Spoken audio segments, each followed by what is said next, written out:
Welcome back. It's me, Lou.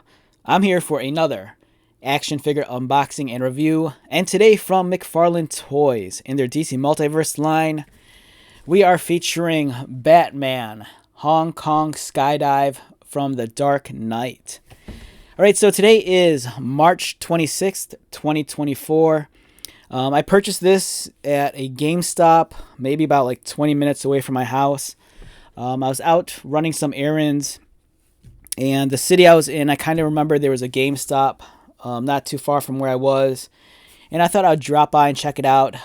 My local GameStop, their toy inventory is horrible. They have like the worst selection of action figures. And I remember this other GameStop having, a decent selection. So I wanted to check it out since I was there. And I found this on the shelves. It's the Christian Bale Batman from the Dark Knight. And it's a beautiful looking figure. I paid $22 for it, and it was marked. The price was marked on March 19th, so that was about 7 days ago. This is a beautiful looking figure. Even though it's Batman without his mask and without his cape, I'm so impressed with the head sculpt and the presentation of the figure. I think it looks amazing. After I bought this figure, I was just sitting in my car just staring at it, and I'm like, this is probably one of my favorite Batman figures produced by McFarlane. Even though it's missing some of the key important elements that make him Batman. But I was just looking at this. The overall presentation is just fantastic. I was so taken back by the illustration on the back of the box. Sometimes we get those like hokey illustrations where they'll pull like a small inset panel from like a comic book and they'll blow it up like 500% and it looks terrible. Or sometimes the photo on the back doesn't even match the action figure. But this looks great. And I want to say, I think it was actually taken from the marketing material back when The Dark Knight first came out, like years ago. It's very done in that kind of like Photoshop, Illustrator, digital style that was, very common back in, I think, like the 2010s. So for me, this is kind of like a flashback to this whole time period. Love this drawing. I think it's awesome. And this figure just looks great. I love the head. The head the head sculpt. This is what really won me over. As you can see, it comes with additional accessories like the harpoon gun and then the backpack. Let's take this out.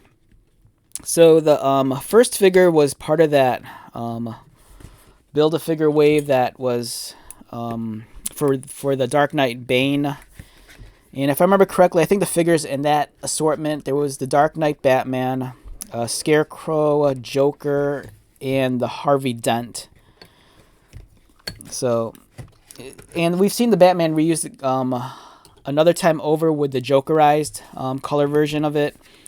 And I think there was also the cloth cape version, which came in the Warner Brothers 100 six-pack, which included all the which included all the cinema versions of Batman.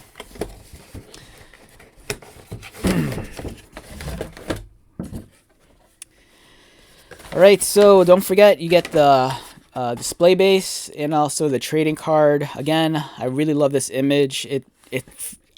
God, it's so cool. If you collected any of the old Mattel Movie Masters from years ago, some of the marketing images, they use that on the package design, and this is really a callback to that.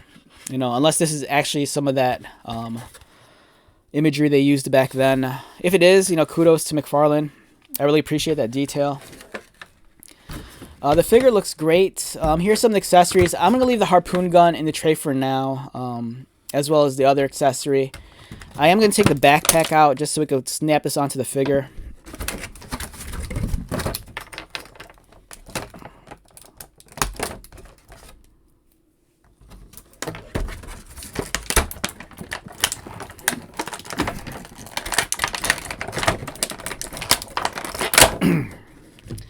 Alright, but real quick, let's take a look at the harpoon gun.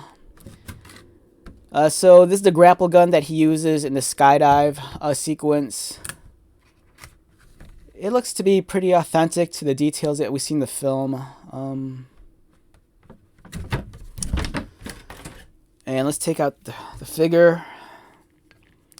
So this figure just like totally won me over when I saw it in the stores. So McFarlane, ever since they had the DC Multiverse line, anytime they produce an action figure featuring the likeness of a real life actor or actress, it's very hit or miss. You know, sometimes the action figure looks like the actor. For example, any of the Gal Gadot Wonder Womans or the Rock Shazam figure, they look spot on like the actors. And then there's other figures like the John Cena Peacemaker where the likeness is just horrible. This one really elevates their game. For one, the sculpting looks fantastic. The hair is so cleanly sculpted. You know, it looks great. The moment I saw this head, all of a sudden I got these crazy ideas for other Christian Bale figures I could like make customs of just by using this head. I'm a big fan of Christian Bale in American Psycho, and I'd love to take this head and swap it onto a suited body and create, was it Patrick Bateman? But the overall presentation of the face sculpt is just perfect. You know, they breathe so much life into this portrait with the use of the flesh tones. You know, there's some nice subtle shading and blush along the cheeks. The lips are really well defined, and there's a hint of pink. I'm so glad McFarlane is no longer giving us the side eye. You know, he's looking straight on at us, and then the detailing of the eyes is just superb. You have small little highlights. You have the pupils dotted. It looks fantastic. It's such a nice, well-presented action figure, and yeah, this head sculpt just won me over. I really wish McFarlane to make like an ultimate Batman figure. For example, if you collect any of the pro wrestling action figures, you know, Jazzwares has their AEW Supreme collection. Mattel has their WWE Ultimate line, and those are great action figures because you know you get the base action figure, but then you get multiple accessories like different arms, different heads, different hands, different cloth goods. And I would love if McFarlane did something like that with The Dark Knight. You know, maybe give us a deluxe box set that features the base body. You know, give us the unmasked head, which we see here. Give us the masked head, which we see on the first release of the figure. Give us the cloth goods cape, or in addition to that, give us the plastic cape as well. Give us the batarangs. Give us the grappling gun. You know, give us the harpoon rifle. So it'd be so cool if they gave us like an overall like super premium package that just had everything, and that way you could like really customize the figure to your liking. But yeah, I'm so taken back by this figure. It looks great. You'll notice that there's a socket in his back, and then you can attach the backpack. It's a glossier finish. You know, this is like a glossy black. Whereas this kind of retains the kind of matte dark gray and the matte black. But it does provide for nice contrast. You know, you can put this on. This wraps around his neck. And it plugs in very, very easily. You know, it's very form-fitting. And it looks really, really cool. But man, I really wish they'd give us the alternate head and like just different options all around, because I don't know, this is such a fantastic figure. In terms of the articulation, I'm pretty sure it probably retains all the articulation as the first release. So the head looks up and down. Again, the likeness to Christian Bale looks great. The arms move, they go outward. And you'll notice that even though there's the armor piece here, it slides over the shoulder blade, so you can still raise it upward. One problem that some people had with the first release is that the bicep swivel was kind of seized and locked in and wouldn't move. I think my figure was like that, but I believe these are fixed. So the bicep swivel is actually moving. You have double pinned elbows, articulated wrists, and he does not have a trigger finger. He just has simple gripping hands. There's a cut mid-torso, so you can kind of roll around, which is nice. He has that rubbery diaper, and then the legs kick outward and then upward. The range of movement is kind of a little bit restrictive because of the rubber briefs, but it's still a really nice looking figure nonetheless. And as usual, you know, the detailing's all there. You know, the fine micro texture on the Under Armour.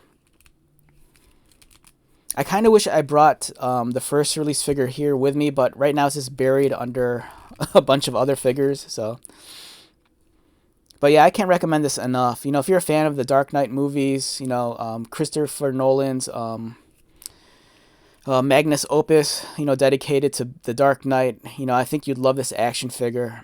It's just incredible. And, you know, I'm not exaggerating when I say I think this might be my favorite McFarlane Batman figure. Just because, you know, as I handle it, it really takes me back to my childhood. And I was such a big fan of some of the Hasbro and Kenner Batman figures where it'd be like a maskless Batman, and then you'd see Bruce Wayne's head, and then you'd be given the different accessories like the mask and cowl, and you could put it over, and you could like put the cape on, and then like the forearms and the gloves and the boots. So for me, it kind of feels like a callback to that. He's just missing those accessories to, you know, assemble his full costume.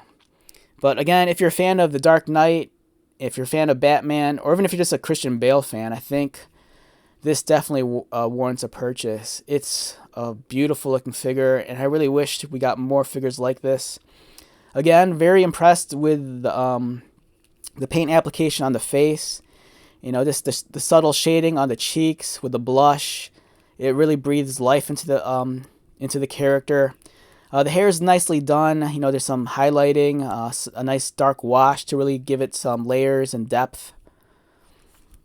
So yeah, awesome figure. Can't recommend this enough. You know, if you see this, don't hesitate and you won't regret it.